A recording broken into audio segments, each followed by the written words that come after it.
I am pleased to welcome our first panel where our three host executives sit down for a big picture discussion on geopolitical and global trade tensions and their implications on key hotspots including Russia, Turkey, and Iran. Gavin Serkin, managing editor of Frontier Funds Media and Intelligence and author of Frontier Exploring the Top 10 Emerging Markets of Tomorrow, will start us off with the help of his esteemed panel. Please welcome Gavin to the stage, along with Paul Taylor, President and Chief Executive Office of the Fitch Group, Tran, Executive Managing Director at the IIF, and Duncan Wales, Chief Executive Officer at Exotix Capital.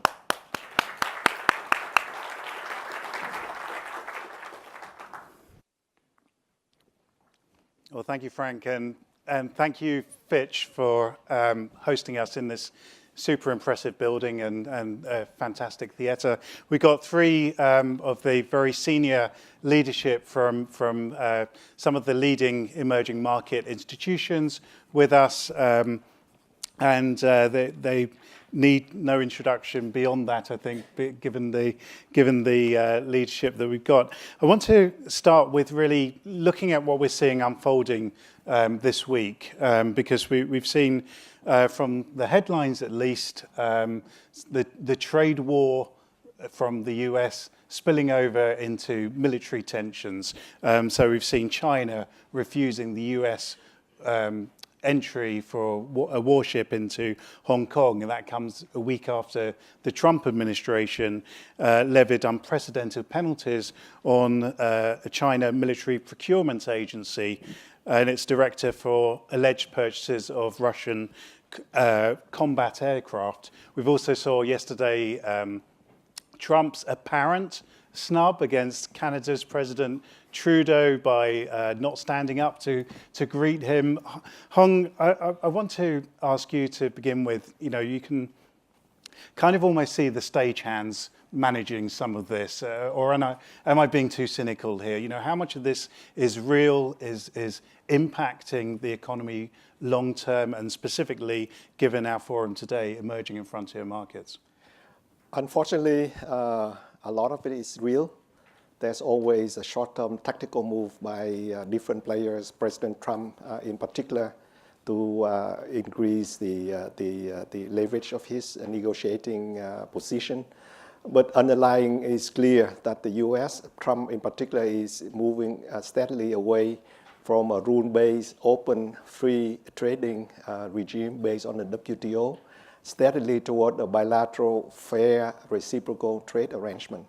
And we see that behind the agreement that US already has had with South Korea, the agreement that US has had with Mexico, and then a whole range of bilateral negotiations between US, Canada, US, EU, US, Japan, US, China.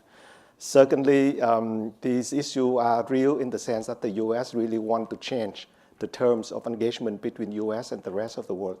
If you look at the US-Mexican agreement, it contains things like local content, 62.5% now up to 75% for automobile goods to be tariff-free. That is one key demand that Trump will push.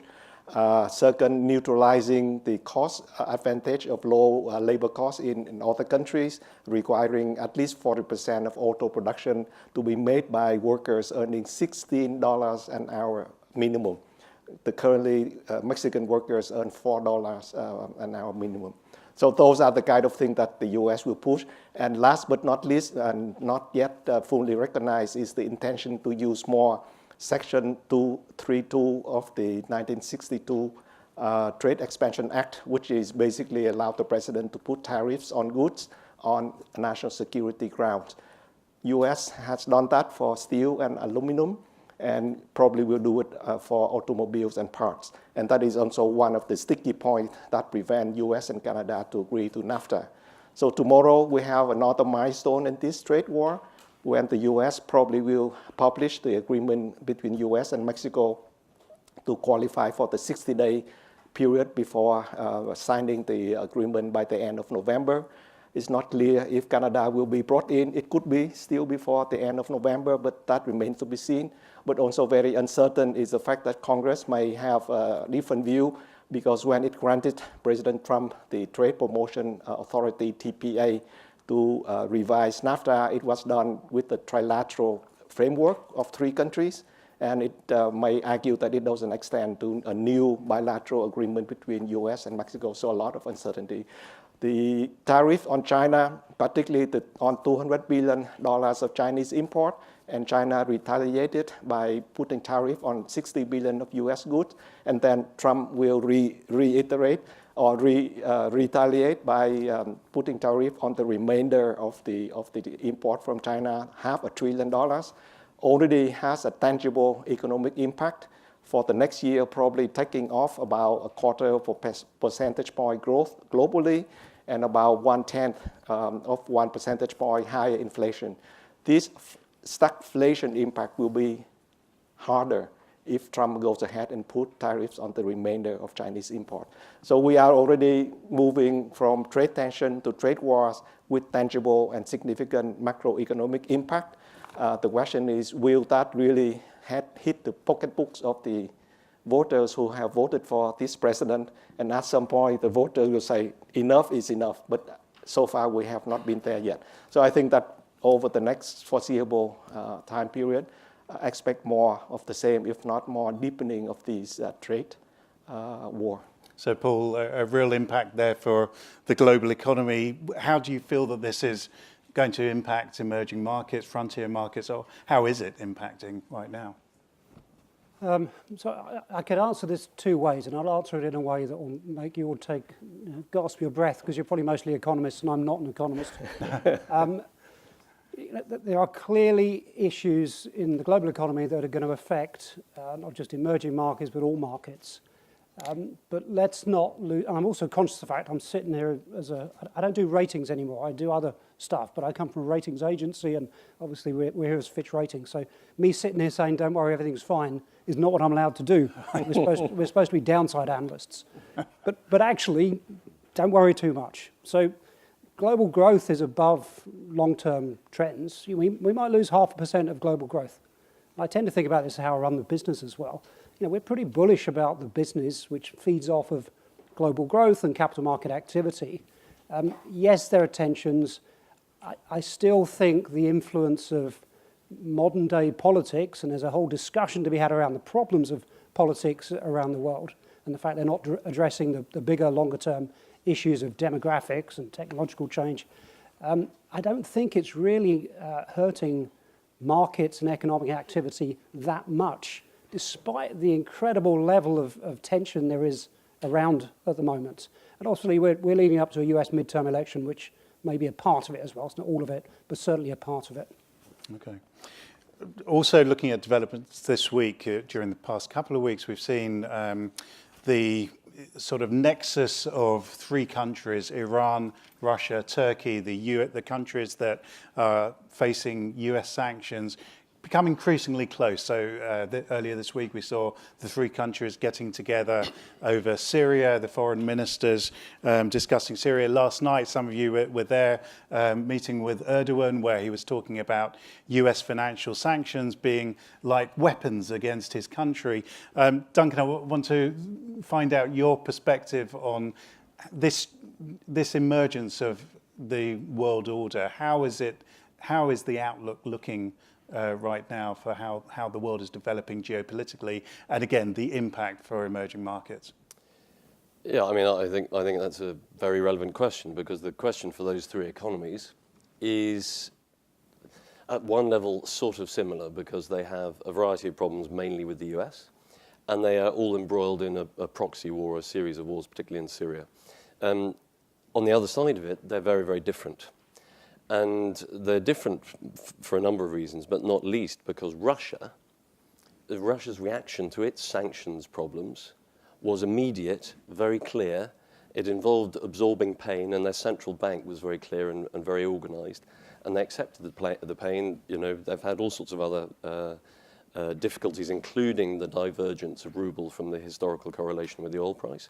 Maybe we're seeing a little bit of reconvergence, too early to tell. But they took their pain fairly early, and they also have probably $40 a barrel as their sort of planning number, and with oil at 80, which is apparently where OPEC is quite happy and KSA is quite happy for it to be, they have a huge hard currency reserve. So Russia are pretty resilient. They can internalize a lot, and they're collecting a lot of hard currency. Iran is in a very different position. It has the obvious difficulty with the US, but it has a rising oil price, and we'll have to see how much they can actually carry on with production and sales. It becomes very difficult for them with the sort of rhetoric Trump is now using, because I think it somewhat transcends the existing effect of sanctions, which is primarily on the financial services industry, US and by proxy London. And I think it's now penetrating some of the commercial sphere as well, which means that the question for Iran, I think, is going to be almost the question that Pakistan faced a number of years ago, which is, under severe pressure from the US, do they make friends with China? Now, I don't expect Iran to fall into bed with China the way Pakistan did, but I just wonder, with China under a bit of pressure and Turkey under a bit of pressure, whether there might be something to do, with Iran under pressure rather, whether there'd be something potentially that might happen there just by force of these pressures. Turkey is a much more complex and subtle set of circumstances. And by the way, Rouhani, still under pressure from Trump, came here this week, as of course did Erdogan. But the relationship the Americans have with Turkey is much more subtle. Incirlik is the biggest air base outside the US, pretty much. I know the Department of Defense, US Department of Defense last week said, we're going to build better relationships with Greece. I think that was just to irritate Erdogan. But the economy of Turkey has been through some very difficult times recently with huge pressure on the currency. And yes, there's a lot of debt, both public and private, in Turkey. But the core fundamentals of that economy are very strong. And in fact, if you look at the quality of the top flight banks in Turkey, they are very good quality. So one of the things I can sort of foresee happening, and we'll have to see obviously how it plays out, is something along the lines of what we saw in Nigeria when Nigeria came under its own currency problems of a couple of years ago. And you saw a really steep divergence of the top tier and the second tier banks. And we'll have to see, and it will probably be not for another 6 months, what real NPLs start looking like in Turkish banks. But the core of that economy is actually, I think, in pretty good shape. The difference to somewhere like Russia is when Russia was sanctioned, it reacted very strongly and very cleanly and absorbed the pain. And its central bank was very decisive and is disciplined. The difficulty, I think, for Turkey is that the president is a robust political operator and a political populist, and we've just seen what he's done with his central bank. So I think the challenge for Turkey is not on fundamentals. I think the challenge for Turkey is fiscal discipline and monetary policy. So it is policy sensitive. Three very distinct countries, each with their own challenges. Duncan talks about potential realignment with China. What's your perspective there? I think let's start with Russia. I think that I agree with Duncan that Russia has reacted in a textbook way from the point of view of macroeconomic responses. They keep budget deficit very low, government debt to GDP very low, thanks to oil price. The budget deficit will turn out to be a surplus this year, and huge current account surplus, 5% of GDP. So all of that is good. However, the pain has been pushed and absorbed by the household sector of Russia. Since 2014 until now, 4 years, negative real income of the household sector has been declining. That is negative year over year for 4 years, reaching a maximum of minus 10% year over year 2 years ago. The question is how long the household sector can sit there and experience declining standard of living in a very tangible way year in and year out. Maybe the next year, maybe next 2 years, but not forever. So that is the key vulnerability of Russia.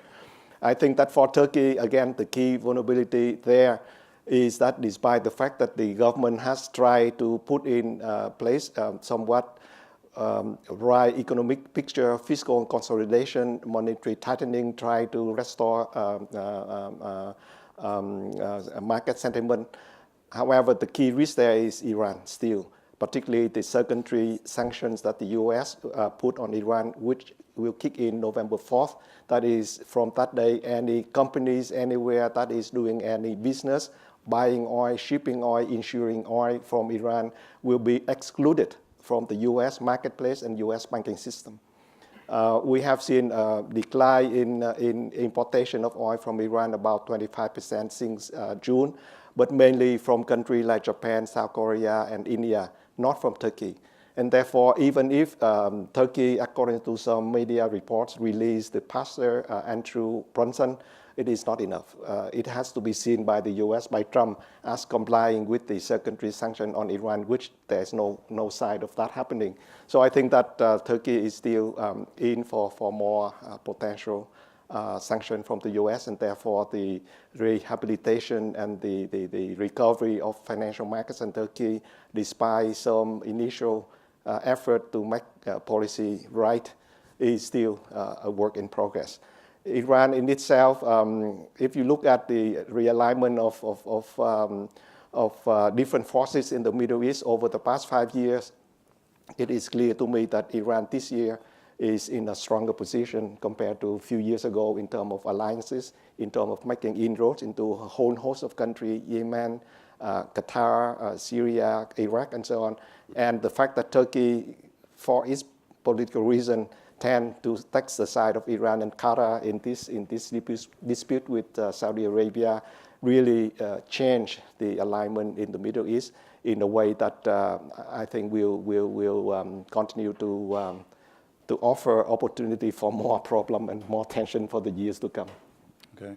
I want to keep the focus on US policy and its impact on emerging markets, given where we are today and what we saw yesterday from the Federal Reserve, the increase in interest rates, very much expected, but still pushed the dollar higher. We've seen oil climbing above $80. Paul, how does this look, this climate that we're in right now, for emerging markets and frontier markets? So having said a few minutes ago, don't worry, everything's fine, ignore the noise. Now I'll tell you why you should be worried, okay? I'm turning into an economist, on the one hand, on the other hand. So I guess the big issue at the moment in the global economy is that the US is starting to diverge quite materially from the rest of the world, but in particular from the developing world. So the rate increases are not a big surprise. Fitch is forecasting another 3 rate increases next year, so we know the direction it's going in. And the US economy is powering ahead. I mean, it's a strong economy. It's pushing full employment. Again, longer term structural issues, but it's in a very good place at the moment. The implications are that you're going to have a stronger dollar. We're going to have higher rates here. The emerging market sector, and it's difficult to generalize, but I'm generalizing, has taken on a huge amount of dollar debt since, I guess, 2007. So the ability to service that debt is going to get tougher and tougher. So I think there's a real concern, and it boils down to idiosyncratic risk and analysis of particular situations in particular countries. But there is a clear risk build-up in terms of dollar debt from those emerging markets and the divergence of the US economy and therefore the dollar with emerging markets in general. So that's the one I'd be keeping a very close eye on, the one that certainly Fitch is very focused on in terms of the implications for individual situations. Okay, so that's a great overview for emerging markets. Duncan, where do you see the dangers, where do you see the opportunities in emerging markets in this climate? I think the dangers, as Paul indicated, is that the dollar gets stronger and stays getting stronger for a protracted period of time, and that will create a lot of stress on the currencies of a lot of the emerging markets. So over and above that very good point that the Eurobond, the cost of maintaining Eurobond debt for a lot of countries, particularly the smaller countries who have maybe are coming up against payments periods, and there are a decent group of them coming up in the next sort of several years, in the next sort of 4 or 5 years, and haven't got any maturity or duration in their debt profiles, they are going to bump into that Eurobond wall. The other thing that might happen much sooner is that we have much worse devaluation or, and again, policy complexity around that, but you have much more pressure on local currencies. Mm-hmm. And the two big devaluations we've seen recently are obviously Argentina and Turkey. Slightly different policy drivers behind each of them, but I think some of that will be the problem. The other problem we'll see is if there is a continued push on the oil price, or even if we make the medium-term assumption that OPEC and Saudi are now happy in the 75 to 85 range, that will put more and more pressure on the net importers. So the economies that are net energy importers will find life very expensive as well. So I think there are a variety of quite difficult factors for a lot of emerging markets, at a time where there is increasing complexity and competition for international money. So, if we think about even just the last several weeks in emerging markets, you see sovereign yields blow out in Turkey and Argentina. Why would you invest in something else which is harder to understand or smaller or more idiosyncratic when you have some very high yielding assets of big, not without risk, but some very big economies at the sovereign level? So I think it could be very difficult for a while. Okay, so an analysis of some of the risks and dangers there. We'll be delving deeper into each of the regions as the afternoon goes on, rotating through Latin America to Middle East, etc. But I want to set some kind of context. We've just been talking about all these risks, but this is a decade on from yesterday. A decade ago, we had the collapse of WAMU, Washington Mutual, if you recall that name. It's been a decade of volatility, and I just wonder how you see risk right now in that kind of context. If we can start with Hung. 10 years after Lehman Brothers, basically two risks. One is that we have more debt now than 10 years ago. Different pockets, different sectors in different countries. In the mature economies, public sector debt is sky high because of the fiscal stimulation needed to get the economy out of the recession in 2008 and 9. In many other countries, corporate sector debt, and in many countries, including China, household sector debt very high. Particularly the poor, low-income country in Africa, which we will return in one of the sessions later. 10 years ago, after the HIPC debt forgiveness, they have public sector debt around 20% of GDP. Now Africa's almost 60% of GDP, 3 times more. So that is clearly a pocket of debt overhang, which will become a headwind to growth in the future, and from country to country, maybe even debt crisis. Second big risk is that because of the crisis and the way central bank and government reacted to rescue the economy from a deep recession, legislative, regulatory reform, and political climate now makes it very difficult for the US Treasury and the Fed and the FDIC and their equivalent in other countries to do the same thing they did 10 years ago if there is a need for it. In other words, instead of coming in like the Fed did using Section 13, parenthesis 3 of the Federal Reserve Act to bail out and to support Bear Stearns and then AIG, now they can't.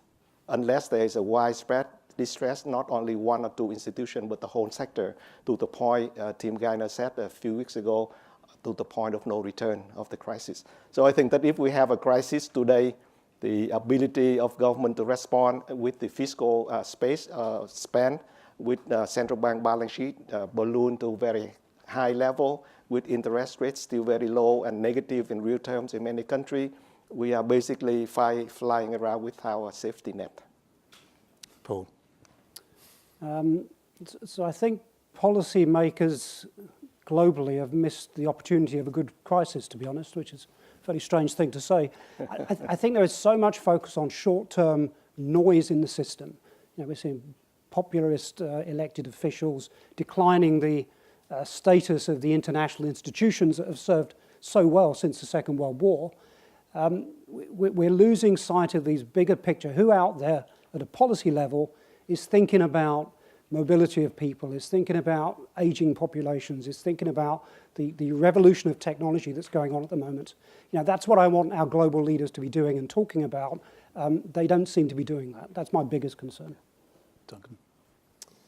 Yeah, look, the global population is getting bigger all the time, and the strongest demographic pressures are Sub-Saharan Africa, parts of the Middle East, parts of LATAM, and Southeast Asia. So it's the developing economies that have the opportunity because they have what should follow in terms of the GDP opportunity. And there's leapfrogging opportunity with technology. So that there are some big macro positives for that. But I also share that concern about the end of multilateralism. We knew that we were coming into a phase which was going to invert a lot of the accepted norms that were created after the Second World War. And that we were coming out of not only that sort of what now looks like an extremely golden economic period after the war, but also that era of multilateralism into a much more fragmented, complex world.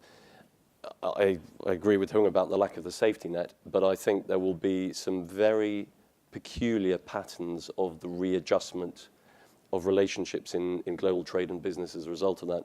I was talking to a friend earlier this week who described a US corporation that had to buy quartz that had a 20-year offtake from PRC, from China, and had just switched it to Turkey because the shipping costs had gone up because the oil price keeps going up.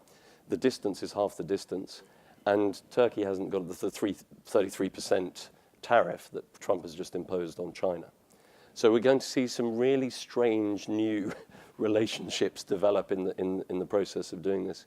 And I think the danger of that is that it will be a period of adjustment, and it will become highly idiosyncratic to the countries and economies in question and the sectors in question. And that, I think, is why it feels a bit dangerous and difficult to predict. Okay, well, I want to thank Hung, Paul, and Duncan for a really penetrating insight and really setting up the analysis to delve deeper into the sessions that we've got this afternoon. Thank you, gentlemen. Thank you. Pleasure.